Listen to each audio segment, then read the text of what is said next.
Shalom, friends. Welcome to the Shiur in Tanya, the Sefer Shel Beinonim Likutei Amarim, written by the Alter Rebbe Rabbi Shneur Zalman of Liadi, 18th century. We're currently on chapter 27. I'm Eliyahu Shir from Chesed Ve'emet, my site, www.lovingkindness.co. We're dealing with a series of 3 chapters at the moment, 26, 27, and 28. Those who pay attention to the story of the Tanya will see that there is a flow that is happening throughout the book. And at this point in time, the flow that is taking place is occurring in chapters 26, 27, and 28. We're dealing with the subject of depression, difficulty, frustration in our service to God, how to overcome it, what to do when the Yetzer Hara, the Sitra Achra, the other side, the bad inclination, the Satan, comes along and tries to misdirect us in a direction which says to us, you should be disappointed in what you've achieved. You're no good. Where are you going? And what we learned last week and the previous weeks before is that this is just the plans and the plots of the Yetzer Hara to discourage us and to misdirect us from the path that we are on, which is ultimately to serve Hashem. So what do we do basically when negative thoughts come into our minds? Well, the one thing to realize is that, as the Alter Rebbe pointed out to us in our last lesson, is that for the average person, and that is who the book has been written for, let us just clarify that again for ourselves. This book has been written for the Beinoni, for the average person, the person who is neither a tzaddik nor a rasha. The tzaddik is the righteous person. He has no problems with bad thoughts, speech, or action. The rasha, on the other hand, is filled with problems of thought, speech, and action in which he thinks and considers, speaks, and does things which are opposed to God and godliness. And the Beinoni is the person who is in charge of all of these things. However, there are negative thoughts that still enter his mind. And the Alter Rebbe is telling us that even if a person is on this level of the Beinoni, but he hasn't yet reached the level of tzaddik, he must realize that he must humble himself and realize he is not a tzaddik. He is not a person who has completely eradicated the evil from within him, because what still stands out is that there are negative thoughts that come to him. What is in his power, however, is to push aside the negative thoughts and to continue in the path of goodness. That is where we're up to in this chapter. Chapter 27, with every single push that he pushes away, he pushes aside this negative thought, this depressing thought, the thought that comes to him and says, you have committed all sorts of sins, you've done bad things, or even worse, they start tempting him and start saying to him, you need to involve yourself more in various other types of averas, anything to distract him, anything to take him off his task at hand. When a person pushes aside this Yetzer Hara, Itkafiya Sitra Achra letata, he subjugates the other side downwards, which means to say he pushes the Sitra Achra downwards. The Sitra Achra is fighting against him, as we've learned before, and we're going to discuss it in more detail, like the 2 wrestlers we're going to see in a minute. But basically the idea is when the 2 wrestlers are fighting, we always have that even if one is stronger than the other, if the one person gives up, and even though he might be stronger than the opponent, he can lose the fight. Now here, what's happening is the one wrestler, so to speak, the Sitra Achra, the other side, the negative side, the Satan, this evil force that is stimulating us in the wrong direction, is coming against us. What we need to do then is to push aside the Sitra Achra. When we do so, we subjugate it and we push it downwards. And when there is an awakening from below, those who are paying attention to the words that we are currently reading will realize that, of course, these are Aramaic words. Sitra Achra, Itkafiya, letata. All of these words that end in an aleph tell us that it is Aramaic words, usually quoting the language of the Zohar, which of course is written in Aramaic. If you take away the alephs, you can already understand what the words are in Mesilah. Achra is acher, the other. Letata, tata refers to going downwards. When we have this awakening from below, there's an awakening from above. There's a great principle in the Torah. When there is an awakening from below, then there's an awakening from above. If we put the effort in to awaken ourselves to do good or to push aside bad, then so too in the world above, there is an awakening and the blessing flows down towards us. And that is our role. That is our goal. We take with us whatever negativity attacks us, we push it aside. And when we do so, this awakening from below that says to God, we don't want the negativity, causes an awakening from above. Many, many times, I already said the story, I'll say it again. It's like the person who goes to the carnival and they give him this particular game set up where he can win a prize. And all he has to do is to take a big club and he strikes a certain button that is part of a machine. And he strikes it with this big club and it causes a force that causes a ball inside the machine to rise upwards and hit a bell. And when the bell goes off, you know that you've hit the particular button strong enough to cause the bell to go off. And once the bell goes off, of course, you win the prize. Well, this is the same thing over here. There's this, it's our uta dilatata. When we awaken ourselves from below, we stimulate ourselves and we say we don't want this negativity. Then there is also, it's our uta dilaela. There is an awakening from above. The bell goes off, bing, and all of a sudden, the blessing comes into the world, or God assists us in combating this Yetzer Hara. The Itkafiya, Sitra Achra, Delicacies. Listen to these beautiful words. When there's a subjugation of this other side, this negativity above, Hamagbiya Atzma Keneshe, and then at this point in time, there is the subjugation. And it's causing itself to fly up, to rise up like an eagle. And this will fulfill that it says, a pasuk in the book of Obadiah, the prophet, Perek Aleph, pasuk Daled, chapter 1, verse 4.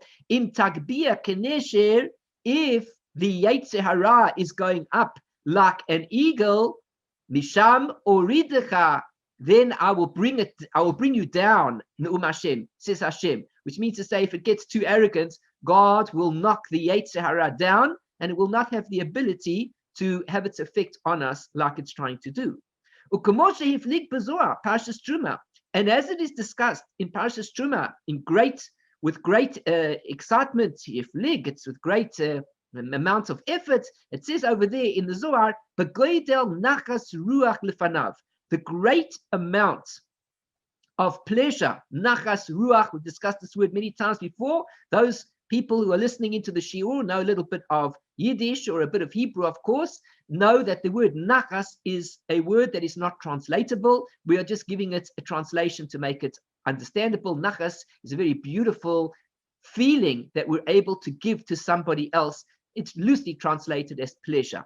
So we know the great pleasure, lefanav, that is before Hashem Yisborach, may he be blessed, kad Itkafiya Sitra Achra letata, when the Sitra Achra, the other side, is subjugated downwards. See, here is the thing. The task of the Beinoni is not the task of the tzaddik, as we're going to see a little bit later. The task of the tzaddik is not the task of the Beinoni. The duty of the Beinoni is to involve himself in the avodah, the service of Itkafiya, which means subjugation. Whereas the duty, as we're going to see, of the tzaddik is to engage himself in the avodah of Itkafiya, which means inversing, to turn something around, something that is negative gets turned into something that is positive. The duty of the Beinoni is to fight the negativity and to make sure that he doesn't allow the negativity to express itself, to allow the depression to express itself, to allow the sin to express itself.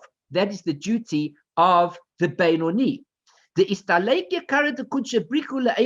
And what happens over here is that when, at this point in time, the greatness, the dearness, the specialness, yakara, again, Aramaic word from the Hebrew word yakar, specialness, dearness, the dearness, the greatness of HaKadosh Baruch Hu ascends la'ela, above, al kula, above everything, yatir mishivcha achara, more than any other praise. That means to say, anybody's wondering, how does he praise Hashem in the greatest possible way? He might come up with all sorts of ideas. Give charity to somebody, put on tefillin, keep Shabbos, follow the laws of family purity. You come up with any type of law or idea that you want to. And listen to what the Alter Rebbe says. The Alter Rebbe says that the greatest nachas that Hashem gets is when we're involved in an activity which is negative, and at that point in time, we push the negativity aside.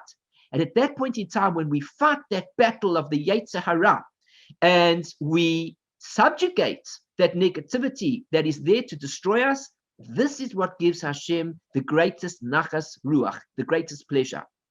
Ve'istalkuta da yatir mikula, and says the Zohar, this ascent makes things go even higher than anything else. The ascent of godliness, the greatness and the glory of God goes to an exceptionally high level. Itar uta dilatata, itar uta dilaela. The awakening from below, causing an awakening from above, goes to the highest possible level we could have imagined. When we're engaged in this avodah, where we subjugate the negativity and not allow it to express itself. V'lachein, and therefore, al yipol lev adam alav, let a person's heart not fall upon him. V'lo yeira levavo ma'od, and let his heart not become in a way of badness, that he feels bad and he feels bad about himself.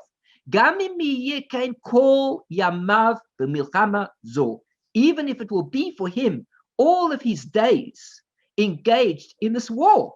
Many people think, I know I've certainly been asked that question. Perhaps you have as well. Certainly, if you're an educator, if you teach others, many people will come and they say, Rabbi, or they say, teacher, sir, whatever it is.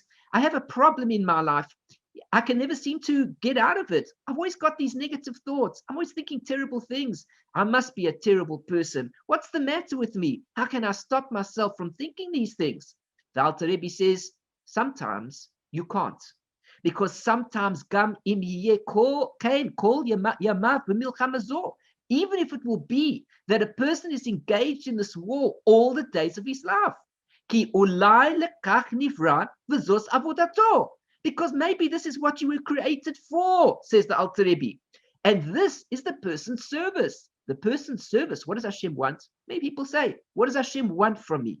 I don't know what Hashem wants from me. He doesn't speak to me every day. He doesn't tell me what my service is. I'm very worried. What purpose do I have in the world? What am I here to achieve? Well, maybe sometimes the achievement is not becoming the number one person in the world. It's not inventing the greatest invention.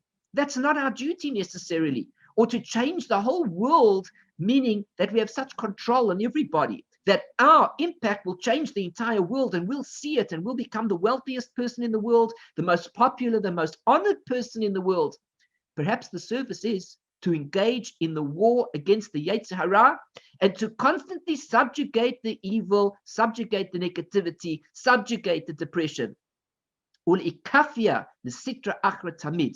And the whole point of a person's life, believe it or not, says the Alter Rebbe, is to constantly subjugate the Sitra Achra. Our duty in life is that when that negativity attacks us, we're able to put the negativity down, subjugate it, and say, I will not allow you to express yourself and that you will cause me further distress in my life.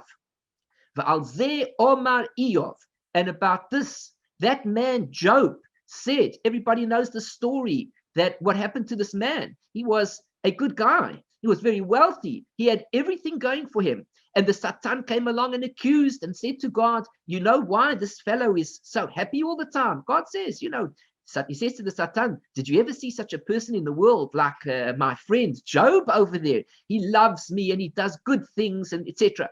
And the Satan says, but that he does because you give him everything. But take these things away from him and let's see how he behaves then. And of course, the test is well known. Anybody who wants to should do himself a favor, read the book, read it with commentaries, and to realize that often the book of Job is really just expressing our own lives, and that is what it's about. Many commentaries say, of course, that the fellow Job never really lived, in fact, and really it's a story to tell us about our own lives and what we experience. Now, this fellow Job, he said the following expression, once the pains and afflictions began on him, and God punished him and took away all his money and took away his family, and then began to punish him with all sorts of sores and blisters and painful things on his body, and he began to moan out against God and groan and insult God and say all sorts of negative things. And one of the things that he said is, Barata Rishaim, but you, God, have created evil people. Meaning what? You created us as we are. We didn't create ourselves as we are, as the Alter Rebbe will tell us in a later chapter. I didn't create myself, says the Alter Rebbe in another chapter, an attitude that we need to internalize within ourselves, to realize that we didn't make ourselves as we are with all of these traits that sometimes pull us down. So Barata Rishaim, the man Job says, you have created evil people. And since you've created evil people, why are you taking it out against me? Whoever I am is what you've created. I didn't make myself. Oh, Paro thinks he made himself. We've already discussed that before. The nature of evil is to admit and say, I'm the one that created myself. But the way of the righteous person, in fact, the opposite, is he says, but I didn't create myself. God created me as I am. So why is God getting angry at me if I behave in a way that is rebellious against him? Because after all, says Job, Barasa Rishayim, you have created evil people. Now listen to this. The Alter Rebbe says, not that they should be evil people in reality. That is not what Job meant. Eov was not telling us that God created an evil person, but rather, sheyagia aleihem kamaaseh harishaim, that they would come upon them like the same things that happen to wicked people, b'machshavtam, in their thoughts, v'hiruram levad, and in their thought processes and the way that they think about things, meaning to say that the person has the thoughts of evil that enters his mind. That is what Job was saying. When he says that you have created Rishaim, he didn't mean to say that you have literally created evil people. But what he means to say is you have created people who have within them the thought process of evil. And they will be constantly at war in order to divert their minds away from these evil thoughts. That is what Job was saying, that people are created with the ability, that the fact is that evil thoughts will come to them and they have the ability to push aside the evil thoughts. Itkafiya Sitra Achra, in order to subjugate the evil side, the other side, the Sitra Achra. The Alter Rebbe says, though, quite a shocking statement at this point in time, that these people will not be able to nullify it completely. How come? Because this is done and achieved by the righteous. If a person is completely righteous, he'll know about it. If a person is completely a tzaddik and he doesn't sin, neither in action, nor in speech, nor in thought, then of course he has no Sitra Achra attacking him, and his duty in life is completely different. However, if a person has negative thoughts that constantly plague him and bother him, rest assured he is on the journey of the Beinoni. He is not on the journey of the tzaddik. Can he work to become a tzaddik? Can he become a tzaddik? Can he serve God as a tzaddik? Yes, we already learned that before. There are all sorts of things that can happen to a person that can upgrade him from his status of Beinoni to status of tzaddik. But he's never really a tzaddik in the full sense of the word. It is just that he begins to serve Hashem on the level of the tzaddik, and he enjoys that type of lifestyle. But within himself, he is still the level of Beinoni. Now, the thing is that the tzaddik, he nullifies the evil completely, but the Beinoni is not able to nullify it completely.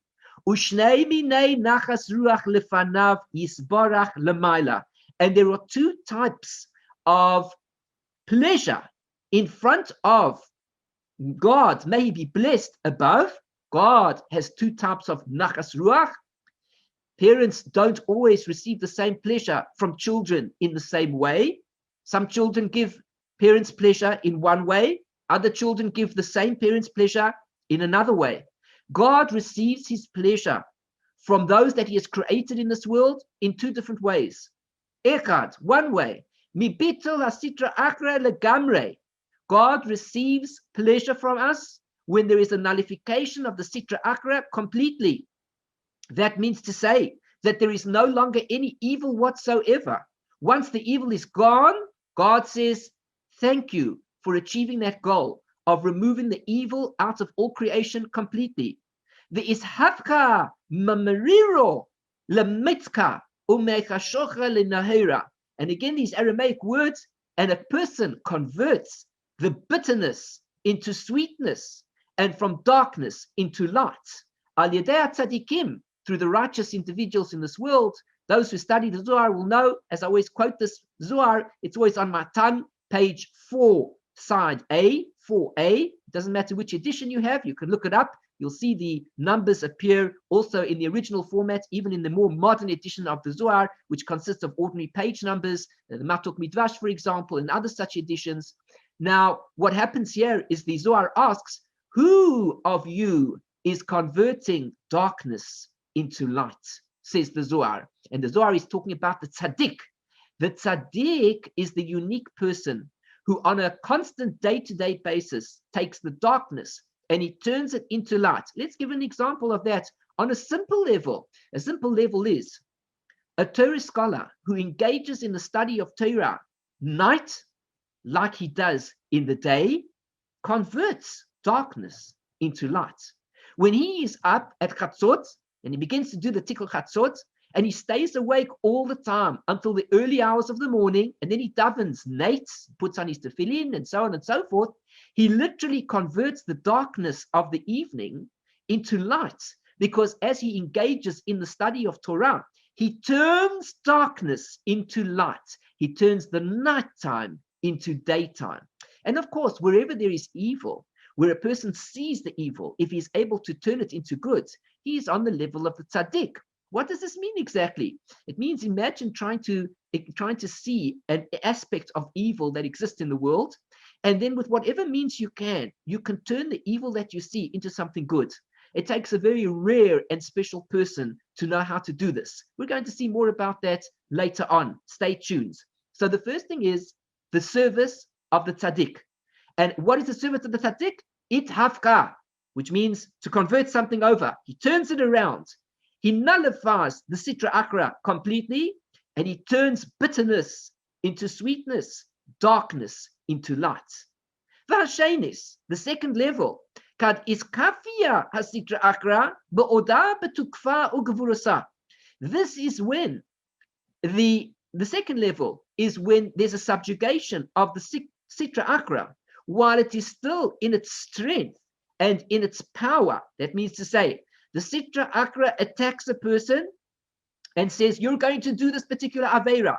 At this point in time, the person's body and his mind become very hot. And he feels, yes, I'm going to do this Aveira. I'm ready. And I'm about to go and commit it. Umakbiya atzma keneshir. And the Yetzer Hara, the Sitra Achra, it lifts itself up like an eagle.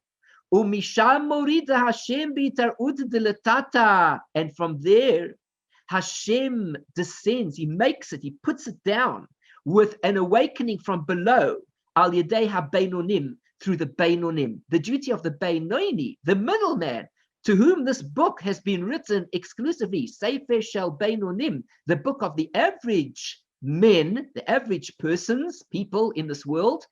This is our duty, that when we see the evil waking itself up and rising up like we see the evil rising itself up like an eagle into the sky, about to make us, bring us down and destroy us and make us do all sorts of things against our will, things that we don't want to do against God's will. At this point in time, when we awaken ourselves to subjugate this evil inclination, the Sitra Achra, then God casts the Sitra Achra down, destroying it. The Zerush Amara Katuv, and that is what's written in the verse where it says in Bereshis, Perek Chaf Zayin, Pasuk Dalet, chapter 27, verse 4. Va'asali matamim ka'asher ahavti. These, of course, are the words of Yitzchak to his son, asking his son Esav to prepare for him nice, tasty things, just like I love. He tells his son that before he dies, he must give over, he wishes to give over a bracha. Yitzhak is blessing Esav, and he wants to give him a bracha before he dies, that he is going to be the Bechor and receive the most wonderful blessings, which of course need to be given to Yaakov, and of course Yaakov is going to take them. But anyway, at this point in time, when he asks for his food, he says, make for me matamim, tasty dishes, kasher ahavti, as I have loved. There are certain things that I like, please prepare them for me. Matamim lashon rabim. This word of tasty things is written in the plural. Why? Because shnei minei nachas ruach. This, or these words, are really the words of God speaking to us, to each one of us. And God is saying, make for me tasty treats as I have loved, as I have really desired. Two types of nachas ruach, two types of pleasure exist before God. This is the saying of the divine presence to her children, that means to us, Klalot Israel, the nation of the Jewish people, the nation of Israel, as it is explained over there in the Tikkunei Zohar. Just as it is, that with regards to tasty physical foods, when a person eats physical foods, there's all sorts of tasty foods, as we know. One of the delights that God gives us in this world is all sorts of tasty foods. Life would be very boring if there was only one type of tasty food. Derech mashal, as an example, yesh shnei minei ma'adanim. There are two types of tasty foods. Echad, one type, mima'achalim arevim umetukim. One type of food that is very tasty refers to foods that are sweet and nice. Arevim umetukim, different types of words describing the words to describe taste. Tasty. And it's on the aspect of chesed, of kindness. When you taste something like chocolate, like sugar, and it's, oh, this is really tasty. You can experience that wonderful taste. Everybody knows that that's really tasty. The chocolate type of taste, the ice cream type of taste, that's got a good taste. It's nice and sweet. Arevim, sweet. Umetukim, sweet and sweet. Vasheni, and the second type of taste that we have in this world that is also tasty is midvarim charifim or chamutzim. These are things which are of a bitter, sharp, and sour taste. For example, everybody knows that you buy falafel in Israel and they ask you, what do you want with it? Do you want some hummus? Do you want chamutzim? Chamutzim, of course, are cucumbers. We mean sweet and sour cucumbers. Yes, I'll have some chamutzim. What? You want chamutzim? Chamutzim are sour. What do you want the sour cucumbers in? Put the falafel, put the chips. What do you want the sour cucumber? It gives taste. Of course, it gives taste. But what happens is that they are spiced up and they are sweetened nicely, so that ultimately the bitter taste, the sour, sharp taste, actually becomes a type of a sweet taste, giving the food a very nice taste. Until it becomes like tasty treats to make the soul feel good, to return the soul to its place, and so to speak, to make you feel good. You eat the falafel, you have the cucumbers, the sweet and sour cucumbers, and funnily enough, it's just as tasty for many people. In fact, some people find it even tastier. And many people purchase crisps in different types of flavors. There are like chili, Mexican chili crisps and all sorts of things, and chilies, of course. And people eat these things, they love them. Well, what's going on over here? And surely people want tasty, sweet things. They don't only eat these sour, bitter, sharp types of foods. No, but some people like that sharp taste. They love it, in fact. And this is what the verse says in Mishlei, in the book of Proverbs, Perek Tetzayin, Pasuk Daled, that's chapter 16, verse 4. Kol pa'al Hashem lema'anehu. Everything that Hashem has done, He does it for Himself. V'gam rasha leyom ra'ah. Even He also did the evil person for the day of his bad. What does it mean that God has created the evil person for the day of bad? Well, what is that talking about? Pirush, this means Sheyashuv Mirisho. God has created this evil person for the day of bad. He created the evil person that he should return from his evil. On that day when he suddenly realizes what the evil is all about and he does teshuvah, that is the purpose that the evil person has been created in the world for.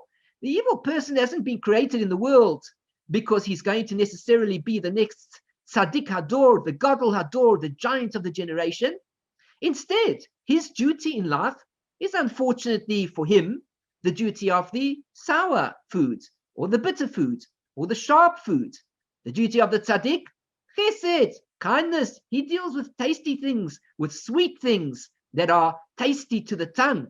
But the Beinoni, who has this thought that comes to him like a rasha, like an evil person, and it's an evil thought, he is occupying himself in the aspect of the food, the ma'adanim, which corresponds to the sour and the bitter. But it doesn't matter, because to God, it is all the same thing. God is getting nachas ruach, pleasure, from us, no matter which service we provide to him. The important thing to remember is that we're involved in an avodah. We're involved in serving God. And how we serve God has nothing to do with whether or not we're all tzaddikim. It has to do with whether or not, if we are tzaddikim, are we serving God as tzaddikim? Are we? And if we are only beinonim, are we serving God as beinonim? And if we are risha'im, are we also serving God in that capacity correctly to serve him as he wants us to serve us, being in the state of rasha? V'yaseh hara shelo yom v'or l'mayla. And he makes his bed, he turns it around into an aspect of day and light above. He shows God that he is working on the negativity which causes the daylight to come out.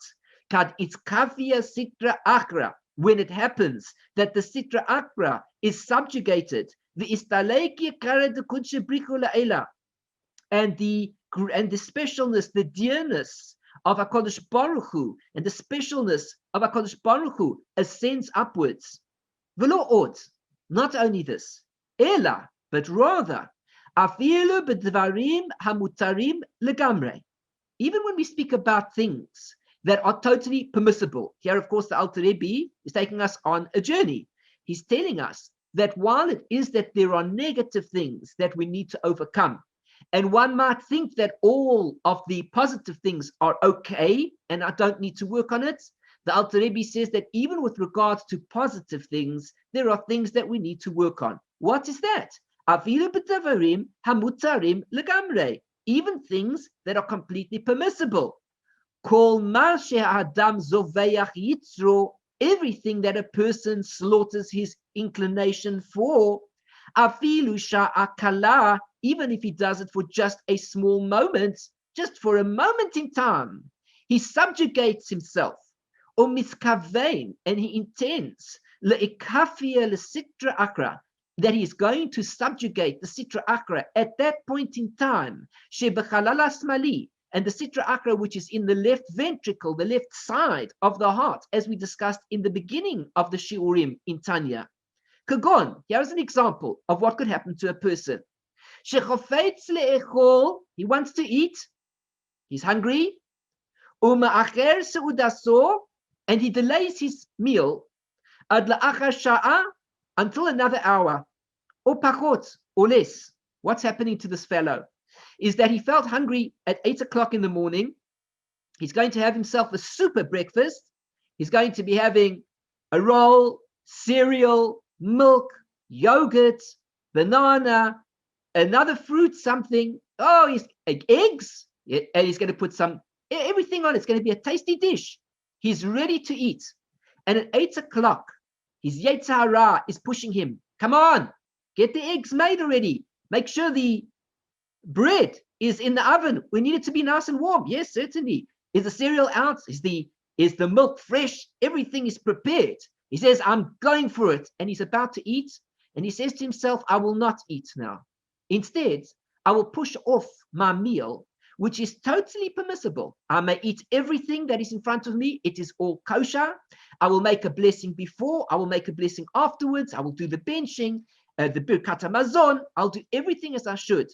But at this point in time, at 8 o'clock in the morning, when he's all ready to go and he's heated up and prepared for his fantastic, superb breakfast, he pushes it off for an hour, or pachot, or even less. He pushes off his food for half an hour, 20 minutes, even 10 minutes.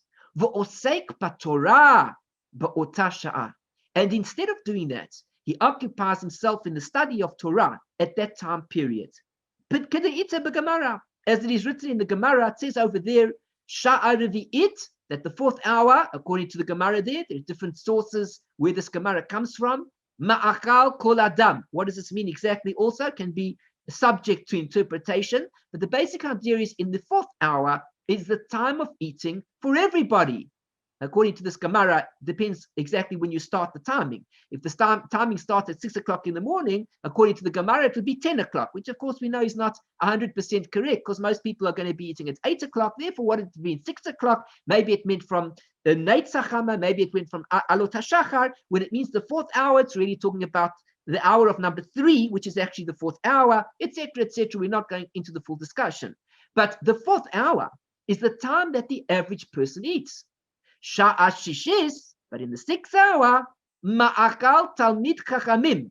This is the time of eating for the talmidei chachamim, for the students of Torah. Those wise students who are involved in studying Torah do not eat their breakfast with everybody else at the time they do, but they push off their meal for 2 hours. Interestingly enough, let us just clarify, when you say Sha'a shishis, of course, if the day begins at 6 o'clock and we're assuming that he starts eating breakfast at 12 o'clock, that for sure is not correct. As we know, it is forbidden in a general sense to put oneself into such a situation on a regular basis, because eating, of course, at that time is already a danger to the body, and one should eat earlier. So obviously this is not what it means that one pushes off one's meal until 12 o'clock at worst, or at best, whichever way we're looking at the way we understand it, until 11 o'clock. But in any case, it's not 11 o'clock. It usually comes out to be, let's say, 9:30, 10 o'clock, depending on how the day works. 10 o'clock would be the norm for this thing that we call Sha'a Shishis. On average, we need to discuss it in more detail. So this period of time, the 10 o'clock time, as opposed to the 8 o'clock time, is the time that the Talmidei Chachamim are going to eat their breakfast. And they would starve themselves. They starved themselves for 2 full hours for this intention, which means they knew they could eat at 8 o'clock. But instead of doing it that way, they starved themselves for 2 hours in order to eat their meal 2 hours later. Even though it is shegam achara seuda, that even after the meal, hayu lomdim kol hayom, they would study all the day in any case. So the Talmidei Chachamim in any case are going to be studying Torah. The fellow is sitting and studying in Kollel. Does it make a difference, practically speaking, whether he eats his meal at 8 o'clock and then engages in the study of Torah until 1 o'clock, when they take a break at the Kollel, they daven mincha, and they take a lunch break? Then if he were to push off the eating of the meal till 10 o'clock, so that he can study Torah for 2 hours, and then afterwards he's going to eat his meal, and then he'll get back into his Torah study for another couple of hours.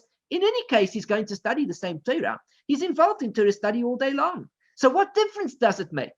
That is the difference, says the Alter Rebbe. The difference is the concept that when the Yetzer Hara is attacking us, even for things that are permissible, then when we push off that drive, the excitement that the Yetzer Hara has on us to drive us in a direction which is opposed to what our role is in life, the spirituality, to cleave to God. So at this point in time, when we're able to push aside that negative physical driving force that is keeping us away from godliness, that too is the Itkafiya of the Sitra Achra. That is also a subjugation. As is brought in halacha in many sources, we can see it. I think the Shulchan Aruch brings it down, the Mishnah Berurah certainly brings it down, that if, for example, I think the Shulchan Aruch Harav, I'm assuming that the Alter Rebbe brought this down as well. I don't remember every single location, but the idea is as follows. If a person wants to work on himself in subjugating his desires. There's two ways he can do it. One, this very holy way that people think, is fasting. Don't eat anything the whole day.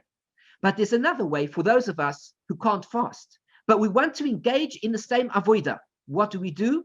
We have our plate in front of us. There's a piece of meat even, and some chicken, there's rice, potatoes, sweet potatoes, you name it. And when we eat this meal, we feel so satisfied, we're going to finish off this plate. But instead of finishing off the plate, we leave aside a small piece of meat. We leave aside a little rice. I'm not talking about to throw it away afterwards, eat it later, or whatever the case may be. Don't throw it away. That's just simply bal tashkis. We don't destroy things unnecessarily. But he puts it aside, and even though he has a yearning for it and a desire for it, he says, I refuse to engage my Yetzer Hara in more than I should use it for. And that is the Itkafiya of the Sitra Achra. We subjugate the Sitra Achra even for permissible things. That also brings about an ascent for God. It says to Hashem, we are working on ourselves, and it raises up the aspect of holiness, and of course brings down an aspect of blessing into this world. So there are two ways we can do it. One is when the Yetzer Hara attacks us for something negative, and we say we will not engage in it. That's number one. And number two is when the Yetzer Hara attacks us even for something positive, and we say we will hold ourselves back. Even though I'm allowed to do it, I will not engage completely in this activity and engage my Yetzer Hara in its desire. Even though it is permissible, I will not engage the Yetzer Hara. That is also an aspect of Itkafiya. So we're going to stop over here because I see there's still a little bit to do on this chapter. We'll continue next week more in this exciting idea of thoughts, depression, how to overcome it, what to do when it comes upon us, and how to deal with it. We're going to see it in more detail. Thanks very much for joining me. I'm Eliyahu Shir from Chesed Ve'emet, my site www.lovingkindness.co. If you've enjoyed this shiur and got something out of it, I'd appreciate it if you'd click on the like button to let me know that you've enjoyed the shiur. Of course, subscribe to my channel and feel free to be in touch with me about any aspect of Torah, growth, life. I'd be delighted to be in touch with you. Contact me through my website and we can get together, learn, talk, whatever's on your mind. Thanks for joining me, and I look forward to another shiur in the near future, and I wish you everything of the best. Shalom, shalom. Bye-bye.